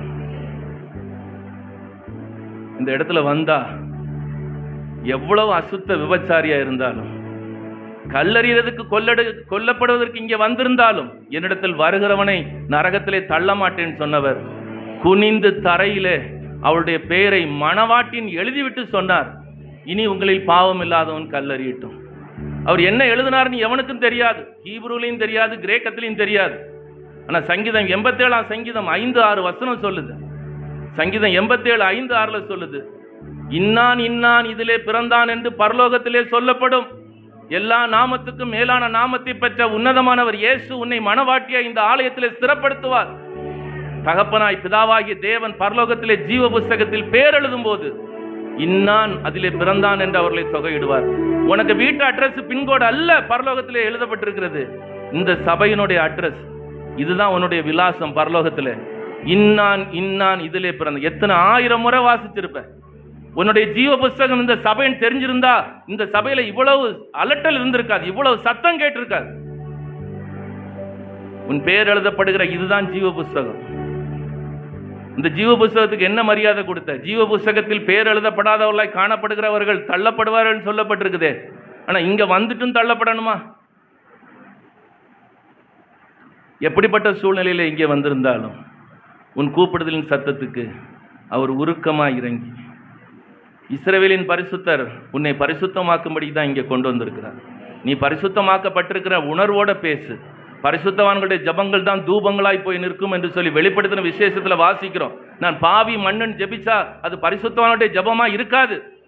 இன்றைக்கு மனசை மாற்றி, ஆண்டவரே இந்த இடத்துல இருந்து என்னை நீர் தெரிந்து கொண்டதற்காக நன்றி, இந்த இடத்துல இருந்து என்னை நீர் வேறு பிரித்து எடுத்ததற்காக நன்றி, ஆண்டவரே எங்கேயோ இருந்த என்னை இந்த ஏதேனுக்கு அழைத்து வந்து என்னை பண்படுத்தவும் பாதுகாக்கவும் வைத்திருக்கிற உடைய வேதத்திற்காய், என்னை ஜெபிக்க சொன்ன உடைய வார்த்தைகளுக்காக நன்றி, கோடா கோடி நன்றின்னு சொல்லி அவர் அப்படியே செய்வார். அவர் அப்படியே செய்வார். வானங்களும் வானாதி வானங்களும் கொள்ளாத அன்பின் பரிசுத்த தகப்பனே, இந்த ஸ்தலத்திலே செய்யப்படுகிற ஜெபத்திற்கு என் கண்கள் திறந்தவைகளும் செவிகள் கவனிக்கிறதுமா இருக்கும் என்று சொன்னவரே, இந்த பிள்ளைகள் எந்த காரியத்திற்காக இடத்திலே கேட்கிறார்களோ யாருக்கும் தெரியாதப்பா. அந்நாளை போல புலம்பிக் கொண்டிருந்தாலும் யாருக்கும் தெரியாதப்பா. எசேக்கியாவை போல அழுது கொண்டிருக்கிறது யாருக்கும் தெரியாதப்பா. இந்த நாளிலே உம்முடைய பிள்ளைகளை ஆண்டவரை அழுகையை ஆனந்த களிப்பாய் மாற்றும்படிக்கு கூப்பிட்ட உடனே உருக்கமாய் இறங்குகிறவரே, மறு உத்தரவு அருளுகிறவரே, இந்த நாளில் உம்முடைய பிள்ளைகளுடைய வாழ்க்கையை ஆண்டவரே நீர் ஏதேனிலிருந்து, சீலோவிலிருந்து, சீயோனிலிருந்து அப்பா பரலோக எருசலேம் என்கிற அந்த பரம எருசலேமில் வாசமாக இருக்கும்படி செய்திருக்கிற மேலான கிருபைக்காக நன்றி. இந்த மணவாட்டி சபையில் இருந்த ஒவ்வொருவரையும் நீர் பரலோகத்திற்கு பேர் எழுதியிருக்கிற விசுவாசத்தோடு இந்த பிள்ளைகள் கடந்து போகிற, இவர்கள் இங்கிருந்து புறப்பட்டு போகிற இந்த போக்கையும் அடுத்த ஆராதனைக்கு கடந்து வருகிற வரத்தையும் இது முதற்கொண்டு என்னென்றைக்கும் காக்கிறவரே உமக்கு நன்றி. இந்த சபையை, இந்த திராட்சை தோட்டத்தை அடிக்கடி தண்ணீர் பாய்ச்சி இரவும் பகலும் ஒருவரும் சேதப்படுத்தாதபடி காத்துக் கொள்கிறவரே உமக்கு நன்றி. போஷித்து காக்கிறவரே நன்றி. கோடா கோடி நன்றி, கோடா கோடி நன்றி. பிள்ளைகளுடைய தேவைகள், பரிசுத்த வாழ்க்கை, ஆசீர்வாதமான வாழ்க்கை, நோய் இல்லாத வாழ்க்கை, குழந்தை பாக்கிய வாழ்க்கை, எல்லாவற்றுக்கும் மேல ஜெயமுள்ள சமாதானமுள்ள வாழ்க்கை, பரலோகத்திற்கு பேரெழுதப்பட்ட வாழ்க்கை வாழும்படி நீ தெரிந்து கொண்ட இந்த சபைக்காக, உம்முடைய சுயரத்தத்தால் சம்பாதிக்கப்பட்ட இந்த சபைக்காக நன்றி. கோடா கோடி நன்றி. வேண்டிக் கொள்கிறதற்கும் உடைய வசனத்தை நினைக்கிறதற்கும் அதிகமாய் கிரியை செய்கிறவர். படிக்கிற பிள்ளைகள் இயேசுவை போல ஞானத்திலும் வளர்த்தியிலும் தேவ கிருபையிலும் மனுஷர் தயவிலும் அதிகமாக விருத்தடையும்படியாய் வாழ்த்தி ஆசீர்வதிக்கிறோம். இந்த பிள்ளைகளுடைய தேவைகளை சந்திங்க. இந்த பிள்ளைகள் ஒவ்வொருவரும் சபைக்கும் சமுதாயத்திற்கும் இந்த குடும்பத்திற்கும் ஆசீர்வாதமாய் காணப்படட்டும். அப்பா, பலவீனமாக இருக்கிறவர்களை வசனத்தை அனுப்பி குணமாக்குவீராக. நீர் சமீபத்திற்கு மாத்திரமல்ல தூரத்திற்கும் தேவனாய் இருக்கிறவரே. அப்பா, ஒருவேளை இந்த சபையினுடைய பிள்ளைகள் வெளிநாட்டிலே பாடுகள் உபத்திரவங்களுக்கு மத்தியிலே பயத்தின் மத்தியிலே காணப்படுவார்களானால் இந்த வசனத்தை அனுப்பி குணமாக்குவீராக. உன்னுடைய பிள்ளைகளுடைய காரியங்களிலே ஒரு வெற்றி உண்டாகட்டும். ஊழியத்தின் பார்வையிலே, ஊழியத்தின் பாதையிலே, ஊழியத்தினுடைய காரியங்களிலே ஒரு வெற்றி உண்டாகட்டும். மந்தையின் பெருக்கத்தை கட்டளையிடுகிறோம் இயேசுவின் நாமத்தினால். வருங்காரியங்களை என்னிடத்தில் கேளுங்கள், என் பிள்ளைகளை குறித்தும் என் கரத்தின் கிரியைகளை குறித்தும் எனக்கு கட்டளையிடுங்கள் என்று சொன்ன அந்த வார்த்தைக்கு இணங்க இயேசுவின் நாமத்தில் ஜெபிக்கிறோம் பிதாவே. ஆமேன், ஆமேன், ஆமேன்.